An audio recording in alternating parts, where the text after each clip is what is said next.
नमस्कार। आज हम लोग पढ़ने वाले हैं क्लास 10th के एक चैप्टर है बायोलॉजी में जिसका नाम है जैव प्रक्रम।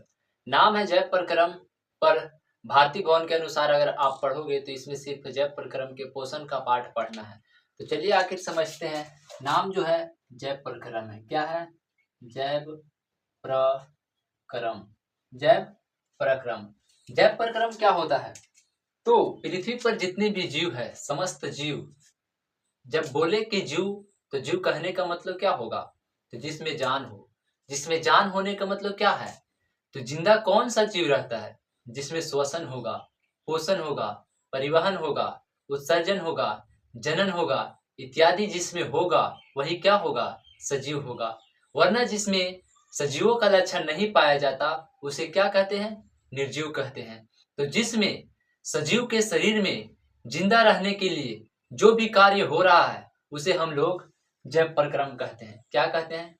सजीवों के शरीर में होने वाले वैसे जैविक क्रियाएं जो उसको जिंदा रहने के लिए जरूरी है उसे जैव प्रक्रम कहते हैं। तो क्या आपको चैप्टर का मतलब समझ में आया कि इसमें क्या पढ़ना है?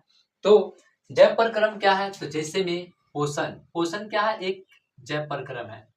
परिवहन, उत्सर्जन, परिवहन, उत्सर्जन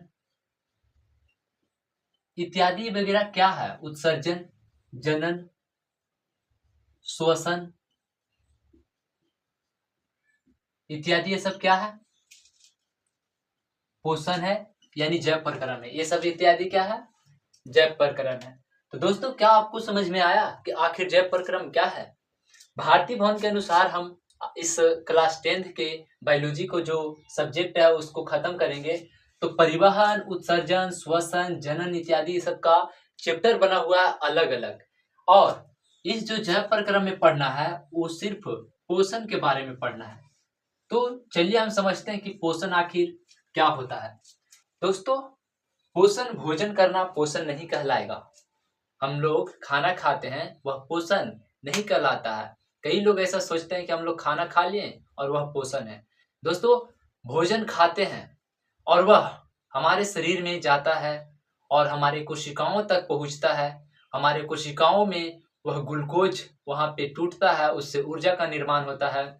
जो सारा प्रक्रिया बताएं वो सारे प्रक्रिया को मिलाकर हम पोषण कहेंगे कि पोषण वह प्रक्रिया है या तो वह जैव प्रक्रम है जिसके द्वारा कोई भी सजीव भोजन को ग्रहण करते हैं, उससे ऊर्जा को प्राप्त करके अपनी कोशिकाओं को मरम्मत करने के लिए देते हैं। पृथ्वी पर समस्त जीवों को पोषण के आधार पर जितना भी जीव है, जितना भी जीव, लेकिन सजीव होना चाहिए, निर्जीव नहीं, उसमें जान होना चाहिए। तो वैसे सजीव पृथ्वी पर जितना भी सजीव है उसे पोषण के आधार पर दो भागों में बांट दिया गया है, स्वपोषण और परपोषण।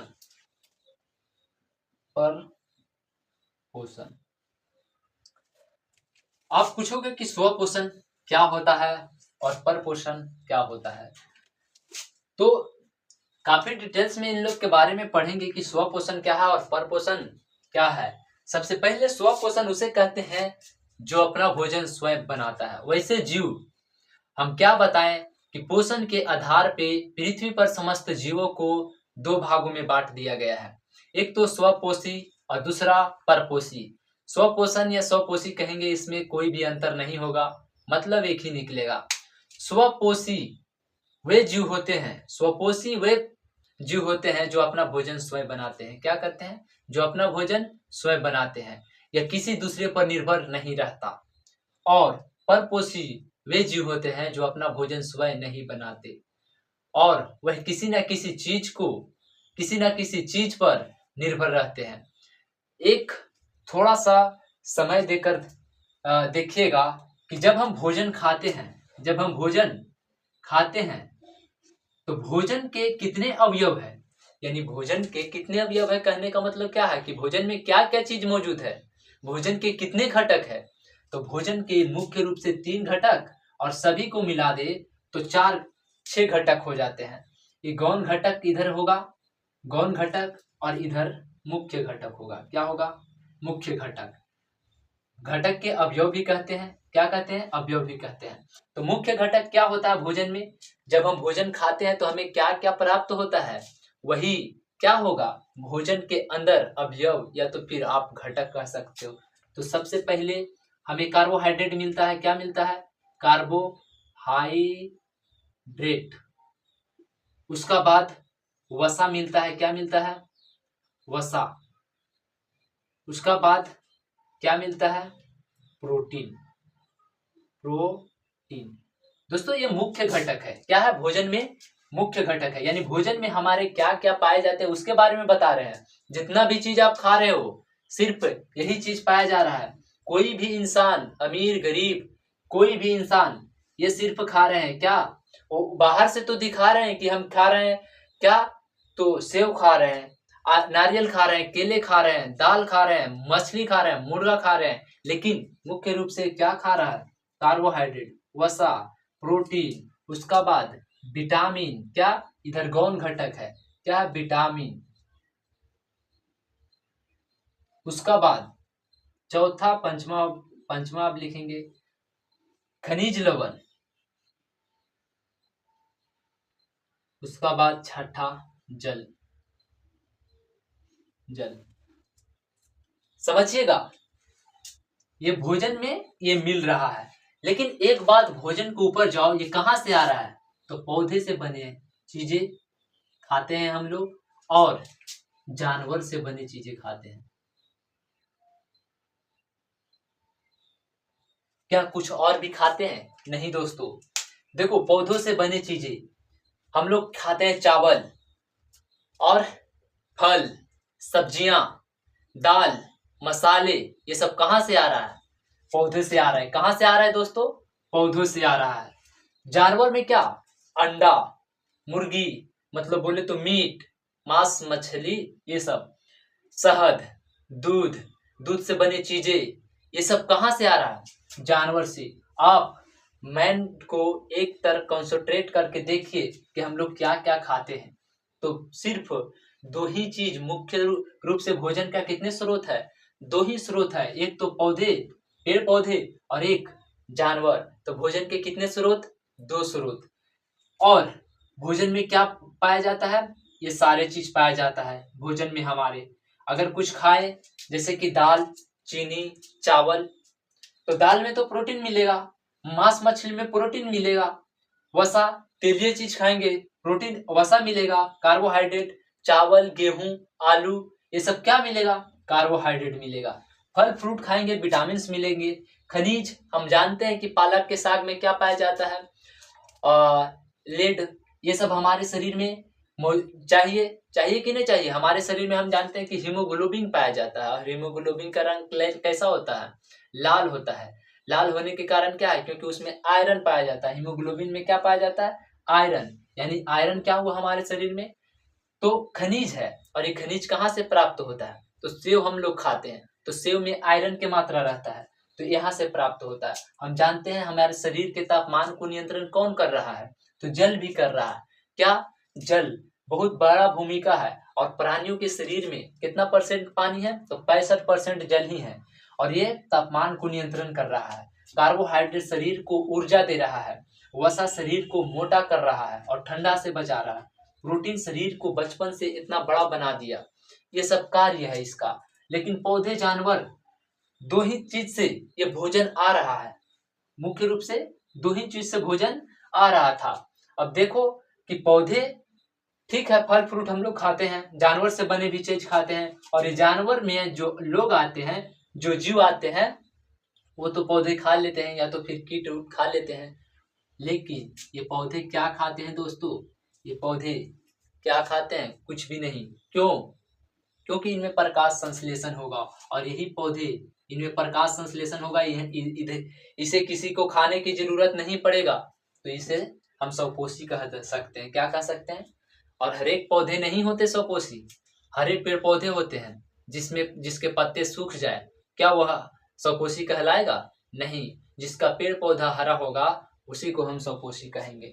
तो क्या आपको पता चला कि स्वपोषी कहने का मतलब क्या है, कि हम जब ये समझाएं, क्यों समझाएं, क्योंकि हम बोल रहे थे एक बात यह बोल रहे थे कि वैसा जीव जो अपना भोजन स्वयं बनाता है, और वैसा जीव जो अपना भोजन स्वयं नहीं बनाता है, और दूसरों पर निर्भर रहता है उसे परपोषी कहते हैं।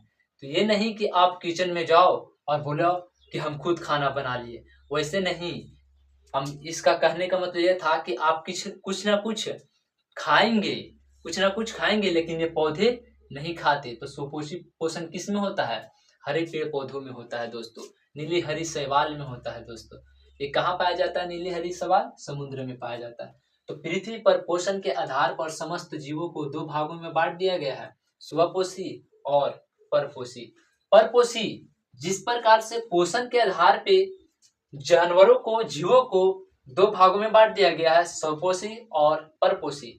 ध्यान से सुनिएगा, जिस प्रकार से सजीवों को पोषण के आधार पर दो भागों में बांट दिया गया है, स्वपोषी और परपोषी, उसी प्रकार से समस्त परपोषी वाले जीवों को तीन भागों में बांट दिया गया है। क्लास 10th में पढ़ना है दोस्तों, तीन भागों में बांट दिया गया है। कितने भागों में? तीन भागों में। मृत जीवी और परजीवी, उसका बाद प्राणी संपोषण। क्या आएगा? प्राणी संपोषण। देख लीजिएगा इसको, मृत जीवी, परजीवी और प्राणी संपोषण। मृत जीवी क्या होगा? तो वैसा जीव, या तो आप ये कह सकते हो वैसा परपोषी जीव जो अपना भोजन मरे हुए जीवों से प्राप्त करता है, जिसे हम क्या कहेंगे? मृत जीवी जीव कहेंगे। यानी उसमें होने वाला पोषण की प्रक्रिया क्या होगा? मृत जीवी होगा। क्या होगा? मृत जीवी। और ये किस में होता है? तो कवक में होता है। किस में होता है? कवक, बैक्टीरिया, बैक्टीरिया, जीवाणु, प्रोटोजोआ, गोरछत्ता, ये सब में होता है दोस्तों, गोरछत्ता वगैरह में। और आगे पढ़ेंगे कि परजीवी क्या है। जीव जो अपना भोजन एक दूसरे जीवों के साथ रहकर उससे अपना भोजन निर्माण करता है, तो उस जीवों में होने वाले पोषण की प्रक्रिया परजीवी कहलाएगा। कोई दिक्कत? परजीवी क्या होता है? तो आपके शरीर में ढील पाया जाता है जिसे जू कहते हैं। तो जू आपके शरीर से भोजन बना रहा है, इसीलिए क्या होगा? परजीवी होगा। उसका बाद क्या? जोक। जोक गाय, बैल, भैंस वगैरह में लटक जाता है और उससे अपना भोजन खींचता है। यानी वो दूसरे जीवों के साथ रहकर क्या कर रहा है? अपना भोजन बना रहा है। तो वैसे जीव क्या कहलाएंगे? परजीवी कहलाएंगे। एक पौधा होता है जिसका नाम है अमरबेल। क्या नाम है? अमरबेल। तो ये पौधा में भी कैसा पोषण होता है? परजीवी। अमरबेल का पौधा एक बड़े पौधों के ऊपर उग जाता है, उसका जड़ नीचे संपर्क में नहीं आता, और उस बड़े पौधे से अमरबेल का पौधा क्या करता है? भोजन को खींचता है और अपना जीवन यापन करता है। तो ये पौधा कैसा हुआ? परजीवी हुआ। प्राणी संपोषण क्या होता है दोस्तों? तो वैसा जीव जो भोजन के रूप में ठोस या तरल पदार्थ ग्रहण करता हो, उसमें होने वाला पोषण की प्रक्रिया क्या कहलाएगा? प्राणी संपोषण कहलाएगा। जैसे में हम लोग आते हैं, हम लोग क्या प्राणी में आ जाते हैं? किस में आते हैं? प्राणी संपोषण में। जैसे मानव, शेर, बाघ, बकरी, ये सब किस में आएगा? तो प्राणी संपोषण में आएगा। तो क्या आपको ये पोषण की प्रक्रिया समझ में आया पूरे सजीवों में? तो ये पूरे सजीवों में पोषण की प्रक्रिया था। आगे हम पढ़ेंगे कि पौधों में पोषण की प्रक्रिया किस प्रकार से बांटा गया है। तो पढ़ते हैं कि पौधों में पोषण किस प्रकार से होता है। पौधों में पोषण क्या पढ़ रहे हैं? पौधों में पोषण, पौधों में पोषण दोस्तों दो प्रकार के होते हैं। एक स्वपोषी पौधा होता है और दूसरा परपोषी पौधा होता है।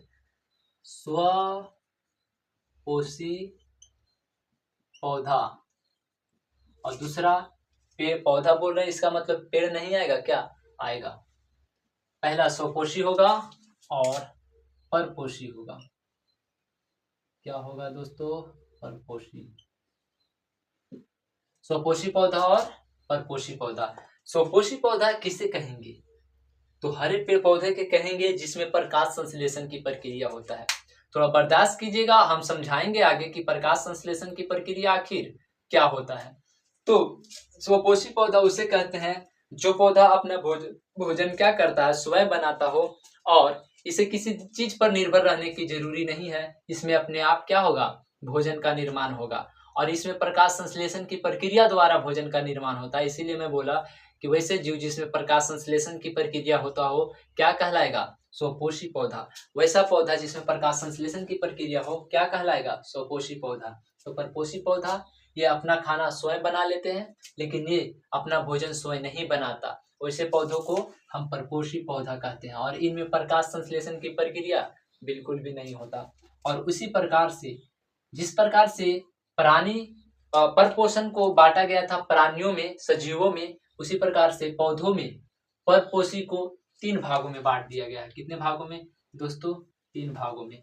मृतजीवी क्लास 10th में 2 ही भागों में पढ़ना है, मृतजीवी और परजीवी। ये क्लास 10th का है दोस्तों, मृतजीवी और परजीवी। लेकिन एक और होता है कीटभक्षी पौधा। क्या होता है? कीटभक्षी पौधा। और ये कौन होते हैं दोस्तों? तो हम इधर से चलते हैं कि वैसा पौधा जो अपने भोजन के रूप में कीट खाते हैं। क्या आपने कभी सुना कि कोई जीव, कोई पौधे अपने भोजन के रूप में कीट को खाते हो? तो जी हाँ, एक ऐसा पौधा है जिसका नाम क्या है? Pitcher plant. और ये प्लांट क्या खाता है? तो कीट खाता है। क्यों खाता है? हम जानते हैं कि पेड़ पौधे के संवेदनाशील होते हैं, जो सतह होते हैं, उसे पता चलता है कि हाँ, हमारे सतह पर कुछ आया है। और यही विधि उनको क्या करता है, जैसे कि छुई मुई का पौधा है, अगर आप उसको छुओगे तो उसका पत्ता सिकुड़ जाता है। इससे क्या पता चलता है कि पेड़ पौधों में भी संवेदनशीलता पाया जाता है। क्या पाया जाता है? संवेदनशीलता। जैसे कि हम यहाँ चुट्टी काटे, हमारे ब्रेन में सिग्नल पहुंचा और हमें पता चला, किस जरिए? संवेदना के जरिए। उसी प्रकार से पौधों में पाया जाता है।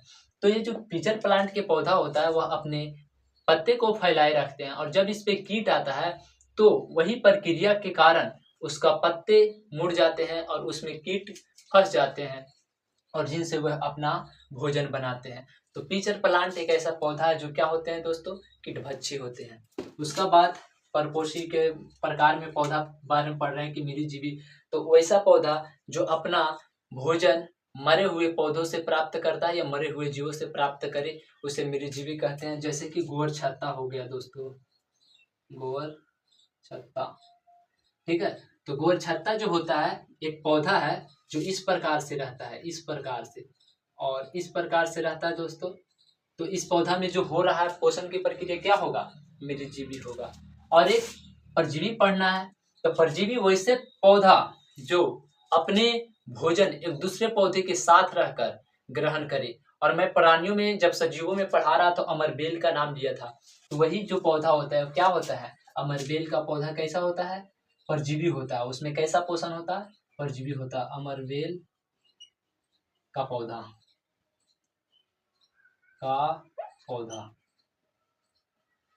वैसा जीव, वैसा पौधे जो अपना भोजन एक दूसरे पौधों के साथ रहकर या दूसरे जीवों के साथ रहकर अपना भोजन प्राप्त करे, उसे परजीवी पौधा कहते हैं। क्या आपको पौधों में समझ में आया? तो चलिए समझते हैं। परजीवी तो समझ में आ गया कि क्या क्या खाते हैं, ठीक है।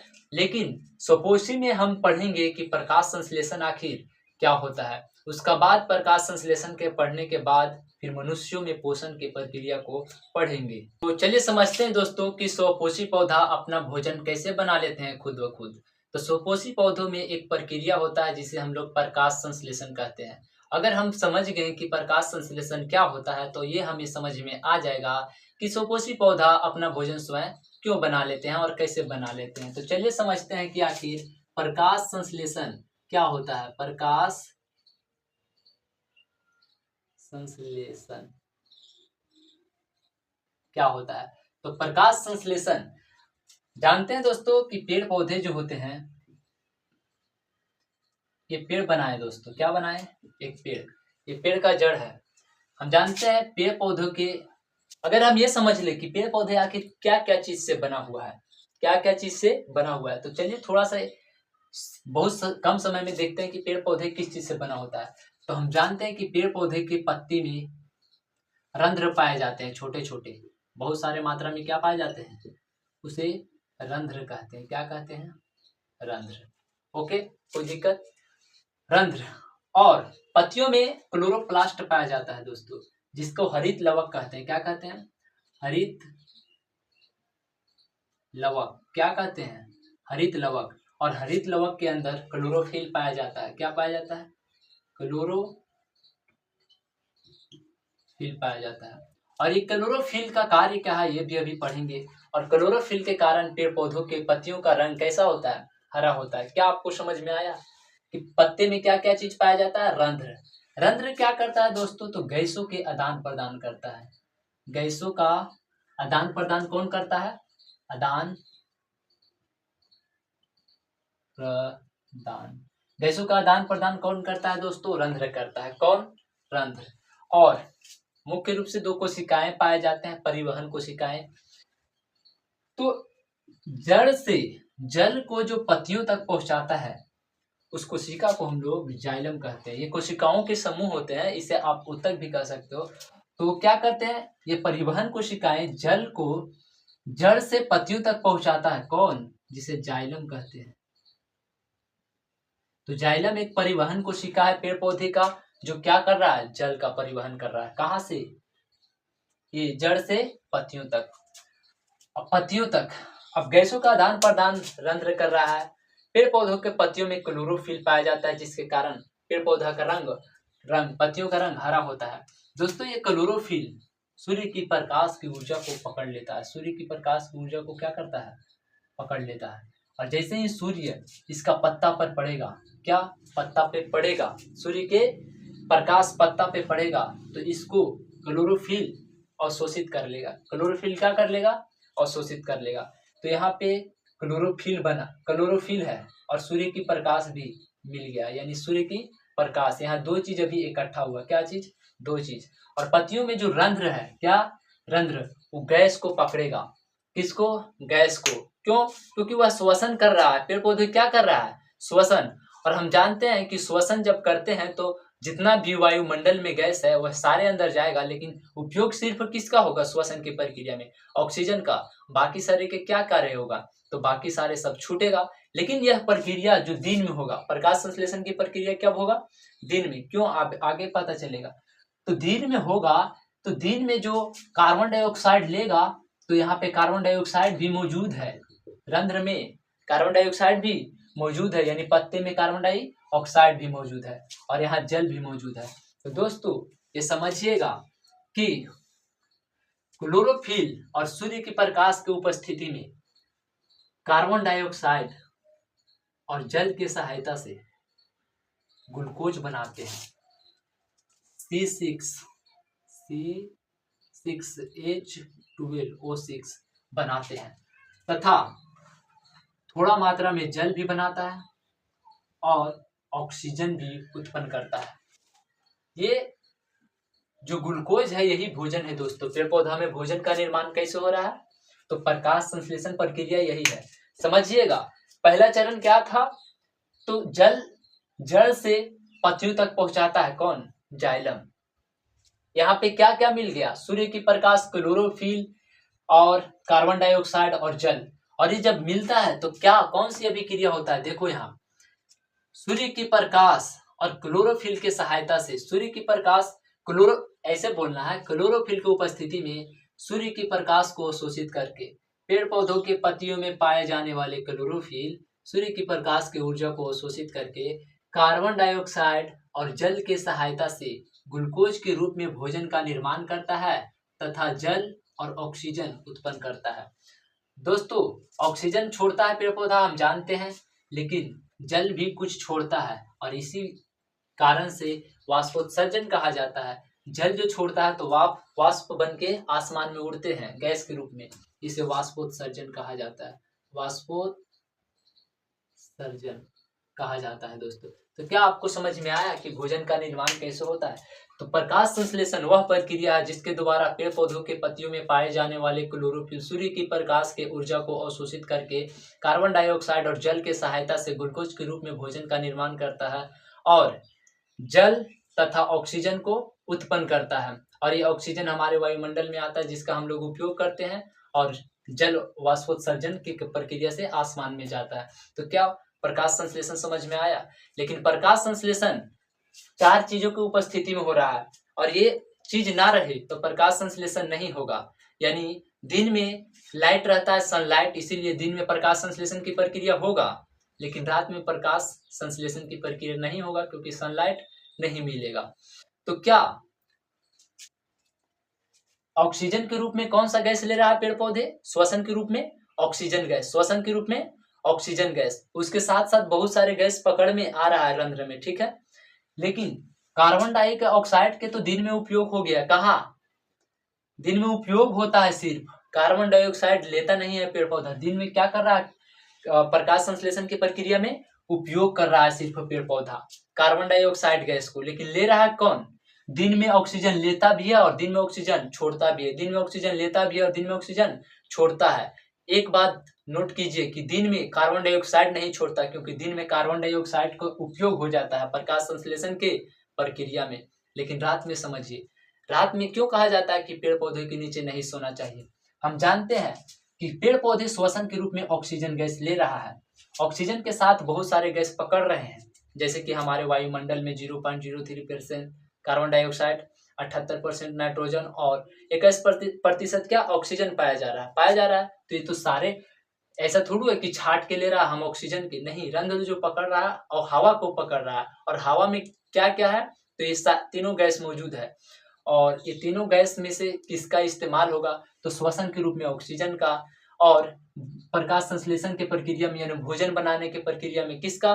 कार्बन डाइऑक्साइड का। दिन में कार्बन डाइऑक्साइड का उपयोग होगा, लेकिन रात में तो प्रकाश संश्लेषण की प्रक्रिया नहीं होगा। जब रात में प्रकाश संश्लेषण की प्रक्रिया नहीं होगा तो कार्बन डाइऑक्साइड का उपयोग नहीं होगा, तो सिर्फ ऑक्सीजन पेड़ पौधा ले रहा होगा और ऑक्सीजन छोड़ेगा भी नहीं रात में। और सिर्फ कौन गैस छोड़ेगा? Carbon dioxide gas. कौन सा गैस? Carbon dioxide gas. अगर आसपास आप सोते रहेंगे तो आपके शरीर में कौन सा गैस जाएगा? कार्बन डाइऑक्साइड गैस जाएगा। इसीलिए कहा जाता है कि रात में पेड़ पौधे के आजू बाजू सोने में क्या आ सकता है? आपको दिक्कत आ सकता है, सांस लेने में, बेहोशी अवस्था में आप जा सकते हैं। तो ऐसा पूछे कि पेड़ पौधे श्वसन के रूप में कौन सा गैस लेता है? जवाब मारिएगा ऑक्सीजन।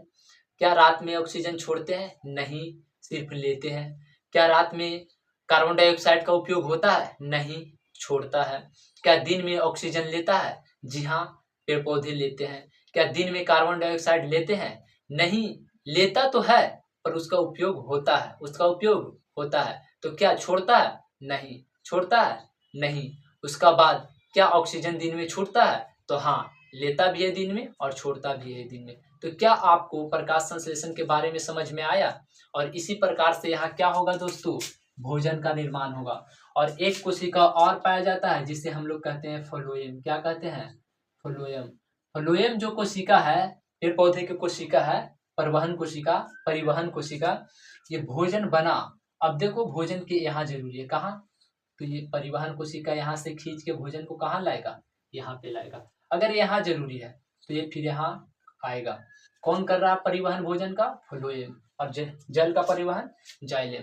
तो क्या आपको ये पूरा समझ में आया? आगे हम लोग पढ़ेंगे कि मानव में पोषण कैसे होता है। ये पेड़ पौधे में पोषण पूरा कंप्लीट बता दिए हैं। मानव में पोषण को समझने के लिए कमेंट जरूर कीजिएगा कि हाँ, आप इसका भी वीडियो लाइए। तो लाएंगे। जय हिंद, जय भारत।